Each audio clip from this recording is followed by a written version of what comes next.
Yo, what's up YouTube? It's your boy Kurasagi here, back with another video, but today we're gonna do things a bit differently. You know what time it is. It's the end of the year video, and I would typically do a top 5 games of the year or a top 5 most disappointing games of the year, but this year was a bit different.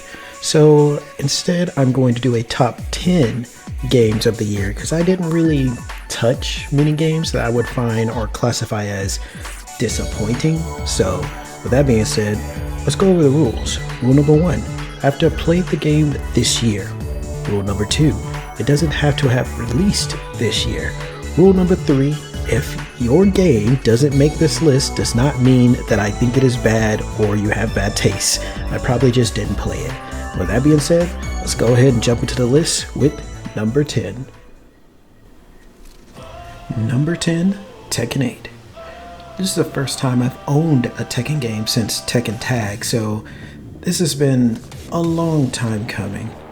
This game has a lot of game modes, from story to ghost battle, arcade adventure, and even Tekken Ball, and of course it has its own fight lobby where you can create your own avatar and go online and fight people. This game has to have the craziest story mode in a fighting game I have ever seen.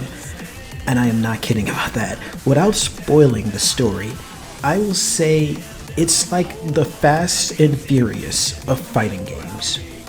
Really. Arcade Quest is great. It helps you get into learning how to fight online. It starts you off with a created character and you play kind of like a tournament role where you're going from place to place fighting other people at arcade and getting better, and you literally pick your character and you fight other people or their AIs who have custom made characters like you would probably see online in the future. So it kind of works you up to getting ready to fight online. Of course, the music in this game is peak, as it is Tekken, and all of Tekken music is peak. And it has some pretty fun customizations. There's plenty of videos of funny characters that you can kind of make with the customizations. Tekken also has some of the best guest characters in a fighting game. Like in Tekken 7, you had Akuma, Geese, Negan, and Noctis. So I'm kind of excited to see who they're going to put in Tekken 8. They've already announced Clive for Tekken 8, so who knows what they're going to put in the future. I will say, Tekken is probably the easiest fighting game to play, but the hardest fighting game to master, and that's why it's here at the number 10 spot. Number 9, Path of Exile 2. This is my first PoE game I've ever played. Well, actually, no, I'm lying. I did try to play PoE 1 once, looked at the skill tree, and then immediately uninstalled. It's just way too much for me. This game is fun, but hard as shit. Whether or not it's fun kind of depends on the class / character you play and what ascension you pick. And there's literally no way of changing that as of right now. By the time you hit Act 2, there is going to be a knowledge check on your build and your gear, and as you level, of course, your gear doesn't scale with you, and it's hard to find gear at your level with the stats that you want. I didn't find a belt until the middle of Act 2. 80% of the drops is not for your class, and the other 19% is just ass. And then the other 1% is actually for you. So you have to use this crafting system to kind of get the things that you want. And you have to make sure to check the shops too. The shops a lot of time have very good items that you can actually use. The maps, the zones for this game are huge. A bit too huge, actually. This has kind of been fixed with the update, as this is a early access game, so they're still making changes to it. They now allow you to teleport from checkpoint to checkpoint within the map. They've also increased the drop rate on crafting items that you're going to need. They have also nerfed a lot of things. as there was a build that I was working to with my ice sorceress, and they nerfed the ability. Well, they nerfed all casts on anything abilities, and I was trying to use a cast on freeze build. Shot that down pretty fast. So if it sounds like a lot of negative, I mean, that's kind of because it is. In the end, it is early access, so maybe these things will be fixed, maybe they won't. I still have the same issue with this game as I had with Diablo 4 of not really having a class that really spoke to me immediately. I kind of just went Ice Sorceress because of Ice, if you know me, I like Ice. But there's still no Paladin, no Crusader, no Templar class that I would normally gravitate to in a game like this, just like in D4. So maybe they'll add it in the future, I'm sure they will. But in the end, this game is still better than D4. D4 bad. Number 8, Grand Blue Fantasy Relink. A sleeper hit, really. The gameplay for this game is fucking fun. I'm not even censoring that. Look, I picked this game up, right? I haven't played this game fucking maybe about 8 months.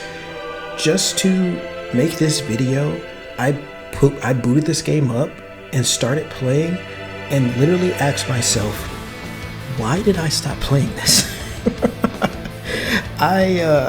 This game is great. I don't care about the story, but it was well done. The game is kind of like a Monster Hunter-like game, but you play in a team of 4. 3 of them being AI controlled, and the AI can be kind of iffy. They don't really know like the best time to use certain skills, and are better with range characters than melee characters. They dodge like crazy though, so you can actually turn your character that you're controlling into an AI character and just have the AI AFK farm for you, which is kind of broken, but as much grinding as these games kind of force you to do, I think it's fine. The game has many different characters to play, and they all feel amazing and different. Customization is pretty good, but the drops can be kind of hard to get sometimes, making the game feel kind of grindy, but I mean, you have the ability to AFK farm, so that kind of counteracts it. And I mean, the grinding gives the game its replay value, of course, just like a Monster Hunter-like game. It has multiplayer where you can get people to join you, and they can control one of their characters, and then you can have your character and whatever AI characters you have, or if you want to have 4 actual human characters, you can do that too. It can't help you with the story mode though, so that's a negative. I will say the story did drag a little bit too long, but all in all, this is a surprisingly fun game, and I recommend, if you have not played this game, pick it up on sale or something. You have to try this game. This game deserves to be in this top 10 list, and that's why it's here at number 8. Number 7, Persona 3 Reloaded. I don't have much to say about this one. It's a remake, so if you play Persona 3, it's Persona 3 but better. If you like Persona, it's just more Persona goodness. You already know the story is peak. Not to spoil it, Persona 3 is based off of Death.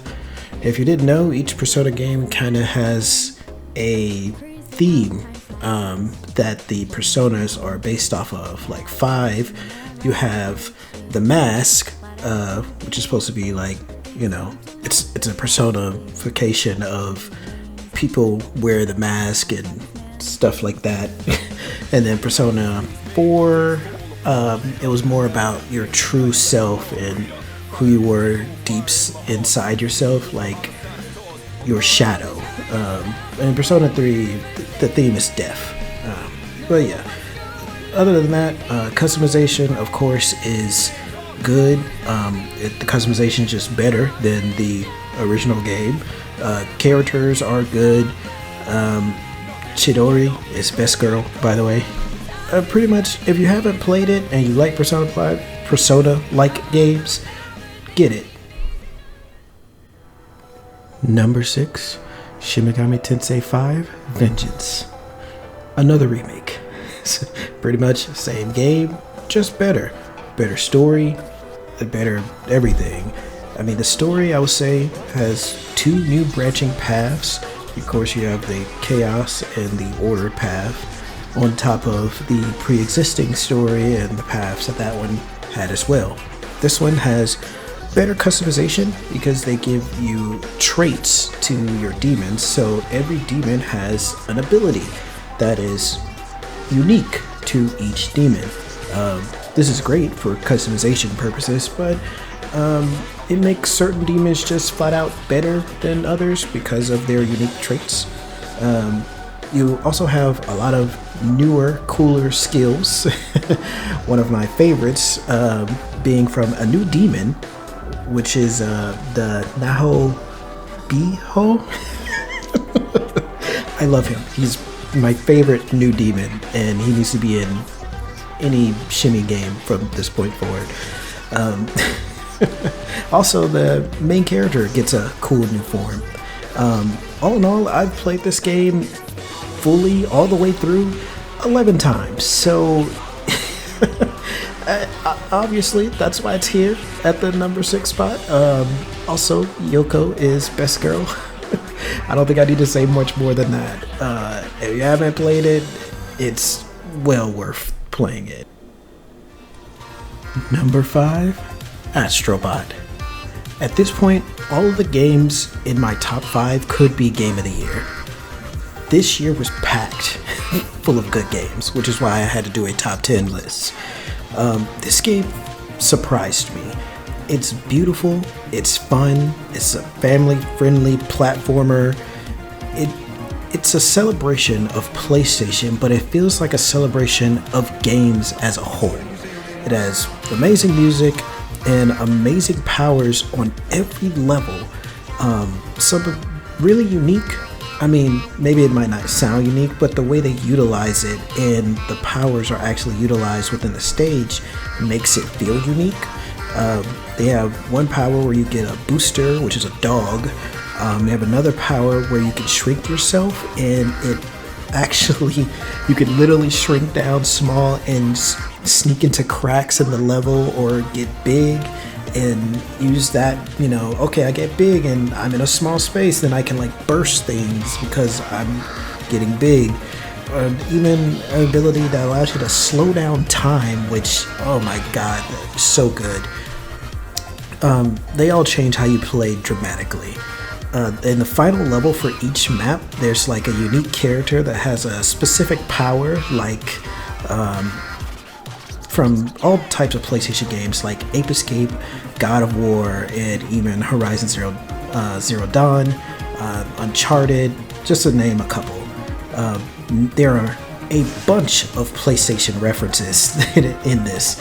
Games and franchises you think have long been forgotten, like Bloodborne or what's that other game? Kane, and many others. I'm not gonna go down the full list. This game obviously won Game of the Year at the Game Awards, which was, like I said, I understand. I don't think it should have been Game of the Year, but that's why it's here at the number 5 spot for me, but I digress. But in the end, I hope they make more of these in the future. This is definitely a game that can give Mario a run for his money. Please, PlayStation, make more of these. Number 4, Dragon Ball Z Sparking Zero. Let me talk to y'all for a second. Let me talk to y'all for a second. 17 years. I waited 17 years for this game to come out. Tenkaichi 3 came out 17 years ago. This game is a sequel to my all-time favorite fighting game in the world.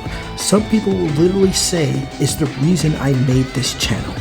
A long time ago, back in the day, back before some of you young snappers were even born, I was playing Dragon Ball Z Tenkaichi, and I used to make recordings on a VCR. And There are quotes to this day that me and my friends do from those days of us playing Tenkaichi 3. Oh my god. You'll never understand. Anyways, they pretty much brought back all the characters for the most part outside of some Dragon Ball characters. They only brought back Dragon Ball Goku, so we're missing like Grandpa Gohan, Devilman, Android 6, and they didn't bring back all the GT characters. For whatever reason, we're missing Super 17, who I think is a pretty big character to be missing, but I digress. I feel like maybe they're holding these off for DLC because they didn't want to hold the super characters for DLC. So I'm like, okay, sure, fine, if that's what y'all want to do. For the most part, they kept the balance for this game pretty much the same, meaning broken characters are broken. And now that this game has an online function, that's not really good for the life of the video game. And they took way too long to patch the game. There were stuff, not even talking about balance stuff, there were stuff like some of the buttons on your controllers not working. Like you would try to do your second special and it would only do your first special, but if you do your first special, it would only do your first special. If you don't play, you probably wouldn't understand what I'm saying. But yeah, some of the stuff, the buttons didn't work or they were switched around. There's a bug with save data getting corrupted, and then of course they never balanced the game, so there were certain characters that were just broken. So rank, whether it be singles or DP battles and being like dragon points or something, so each character has a certain threshold of points. Like let's say a character like Cyberman is worth 2 points, but then a character like Super Saiyan 4 Gogeta is worth 8 points, and you can only have a cap of 15. I think Gogeta is actually 10. Don't quote me on that, but yeah. So you can make a team, but depending on how strong your character was, if they would cost more DP, and it was supposed to balance it, but it was horribly unbalanced. In singles, you pretty much just get whoever would play the strongest characters, usually fusions, because fusions had one extra life bar than normal characters. So it was rampant with a bunch of fusion characters. If not fusion characters, it'd be Jirins or Ultra Instinct Gokus, because they gave him an extra health bar for whatever reason.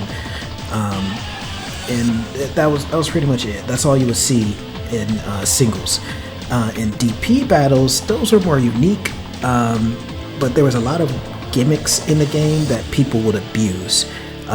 Sort of like you had Sparking Kai spamming to ult with Broly. So Broly would go into Sparking, he would then just spam Kai Blast, and you'll just be stuck either blocking or deflecting the Kai Blast, and he could shoot the Kai Blast and move around you. So if you were blocking, you can't block behind yourself. So when he got behind you, you were just stuck in this infinite Kai Blast combo loop, and then he would just do his unblockable ultimate on you.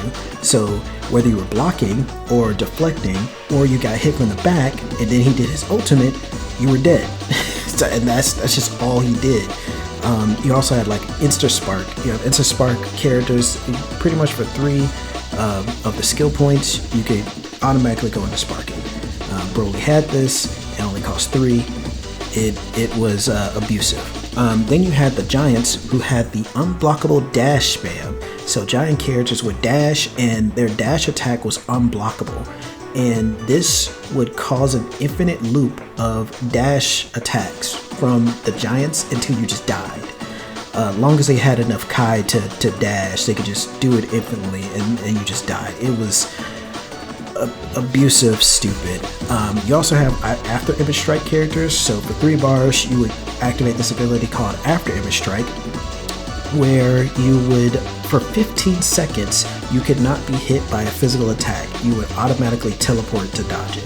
You can get hit by Kai Blast, you can get hit by supers. Actually, no, you couldn't get hit by supers. You can only get hit by Kai Blast.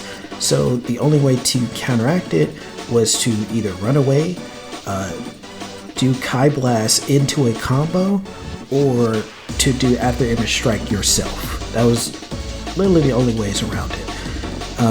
Then you had stall teams, teams that would like heal themselves, like Dr. Gero, Android 19, Cell, and Yajirobe. These were the most abused stall characters in the game.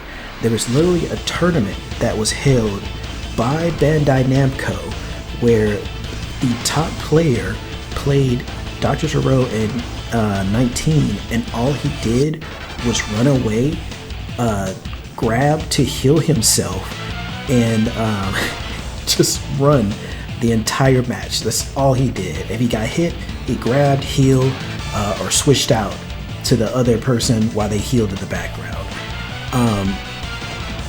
It was just terrible. And then, not to mention, some of us were not even able to play online when the game launched.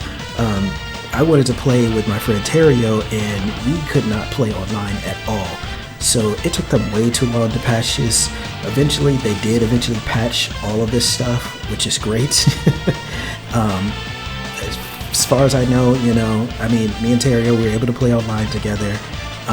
Yajirobe was the first one nerfed because Yajirobe is the only character in the game with Senzu Bean, and Senzu Bean fully heals you. And I think it only cost 4. Now it costs 5. He no longer starts off with 2 because he used to start off with 2, and then he would just build up to 4, and then he could just Senzu Bean for free. So now that's been nerfed. So you don't see a lot of Yajirobes. Dr. Gero in 19, they got nerfed. They can't do their infinite dash thing again. How much HP they heal from their grab has been dramatically decreased as well. I think Cell is still pretty good. Cell still has its grab. It's still pretty good. I think you can actually tech it now. I think before it was untechable. So just kind of play to that. After image strike now only lasts 10 seconds. And if you perception counter, you can completely cancel it, which is great. The Giants no longer, dash attack is no longer unblockable, and they reduce the key spamming, as well as all enter spots now cost 4 gauge instead of 3. Very good changes that literally addressed every character I just said. It just took them about a month before they came out with this, but I digress. Moving on, story mode is mostly a slideshow, which makes it feel kind of lazy if you're retelling the story to people who have already seen the show, and confusing to anyone who has never seen Dragon Ball or Super. If this is your first time and you've never watched Dragon Ball Z, and you're just like, oh, I heard about the Sparking Zero game, and you pick this up and you go through the story, you're just like, what the heck? Like, this story is so disjointed, because for whatever reason they decided to have the story broke down behind specific characters. So of course Goku has a story, and you go through all of Goku's story, which only consists of the fights that Goku did. Then you have Vegeta, goes through all of Vegeta fights. Then you have Gohan, it goes through all of Gohan fights, etc., etc. But by doing it this way, it feels repetitive because you play through a lot of the same fights again and again. Like Goku, Vegeta, Trunks, and there's a point where you play Goku Black, are all in the Goku Black storyline. So you end up doing that Goku Black storyline, which in the anime, they literally go back and fight each other 3 separate times. So they go back and fight each other 3 separate times, and then you end up playing each character with their own perspective of those fights. Not to mention, they also try to do something unique, which I will give them credit for. You have these branching paths in the story mode. So it's like what if scenarios, like, oh, what if Krillin and Master Roshi went to help Goku fight Raditz, and stuff like that. Or a really cool one, like what if Zamasu took Gohan's body instead of Goku and he became Gohan Black. This is, I think, probably fans love this idea the most. I see Gohan Black everywhere. So really good on them on that one. Customization is pretty weak. It's pretty much just a bunch of stat increases, and the visual customization is not existent. I thought they would go more of a Tekken route where there's a lot of different customization and items you can put on the characters. They really should do something like that. It could use more modes, I will say that. You don't really have a lot of modes. You have your story, you have your episode mode, your tournament mode, of course your online battles, and that's about it. It still hasn't had enough modes in this game. I will say, for me, I mostly just play this game with friends. I don't really recommend going into ranked and doing all that other nonsense. I would just play this game with friends, and that's how I've been able to have fun with this game. And for me, this is pretty much the best fighting game of the year. It's just hands down, just for me, personally. But that being said, that's why it's here at the number 4 spot. Number 3, Metaphor ReFantazio. I'm not sure if I said the title right, but you know what I'm talking about. Metaphor. This game probably deserves to be my game of the year, but you know, some other things happened. We'll get to those. Anyways, this is definitely the best RPG of the year for sure. It won Best RPG, Best Narrative, and Best Art Direction at the Game Awards. I was captured the second I played this demo. I put in 130 hours in the demo alone for this game. I've played through the story twice. The story is amazing, by the way. I'll avoid spoilers, but it surprised me quite a few times in it. The name of the game starts to make sense once you've played it. All the characters are amazing, good or bad. They're so well designed. I mean, like, I can understand if somebody were to sympathize with a villain or understand or just believe that they were correct. They're that well designed. You know how some people can sympathize with, like, the Joker in the Batman movies. So the characters are well designed. Enemy design of the humans is disturbing. Like, some of the enemy designs are nightmare fuel. There's this one fish with 2 legs and a boot.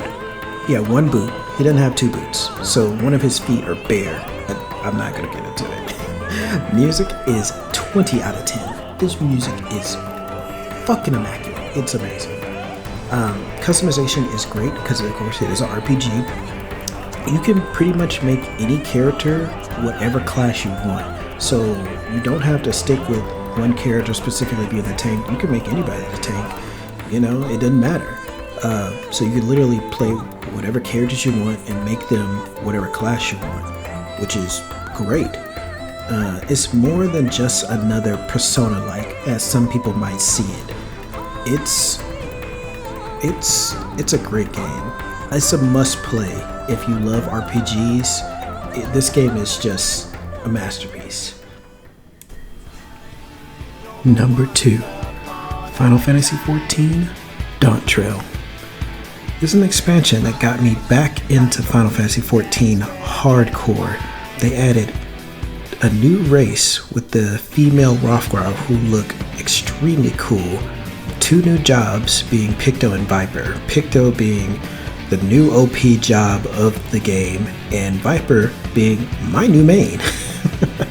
Viper, let me talk about Viper. So Viper, I did not care. I saw the 2 swords. I was just like, whatever. The second I saw the extended trailer where he connected the 2 swords on the hilt, I was just like, oh, these motherfuckers put my weapon in the game. This is my new main. I originally was a tank since A Realm Reborn. I am now a melee DPS. On top of that, they added new areas with the area called Solution 9 that has a mad PSO vibe. I have wanted a futuristic sci-fi PSO-like style in Final Fantasy XIV since the game even came out. I've been waiting on this.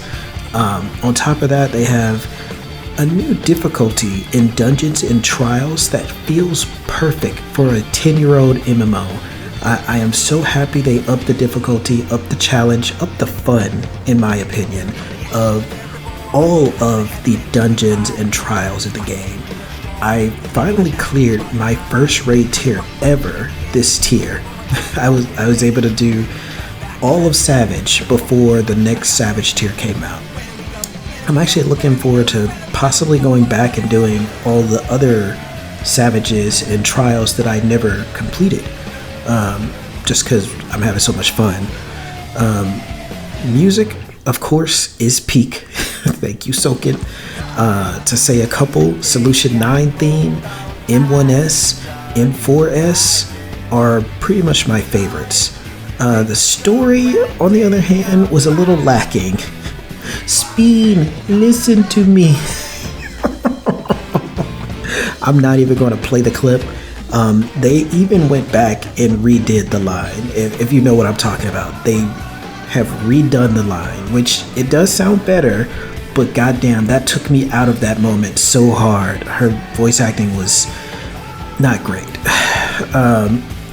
Anyways, the game holds too many memories for me. I've been playing this game for 10 years. I literally met my wife in this game.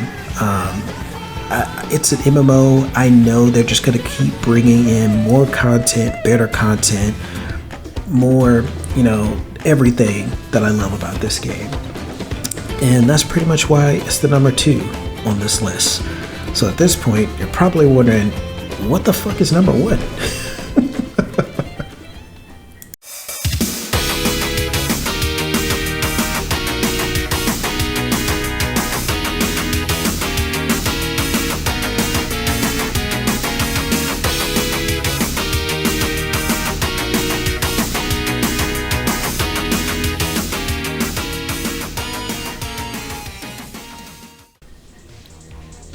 Number 1, Lethal Company.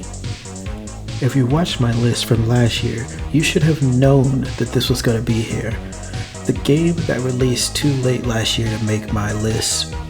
The game that is probably 90% of my best of the year for this year. The game that has got me into modding. The game that has got me into playing horror games and into horror themed things in general. The game that is still scary in a multiplayer setting. The game that I've played every Sunday and have named it Lethal Sunday now.